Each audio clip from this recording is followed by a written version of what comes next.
गाईच्या पोटात 33 कोटी देव राहतात असं लहानपणापासून ऐकत आहे. बाकीच्यांचं माहीत नाही, पण तू आहेस नक्की.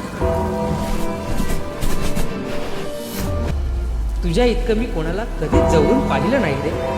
तसं बघायला गेलं तर मी तुला अनुभवलंय. याचं श्रेय त्या मूर्तिकारालाच द्यावं ज्याने मूर्तीत तुझा जीव ओतला. की तू असा जिवंत त्या मूर्तीत उतरलास. तुला शोधायचं होतं मला.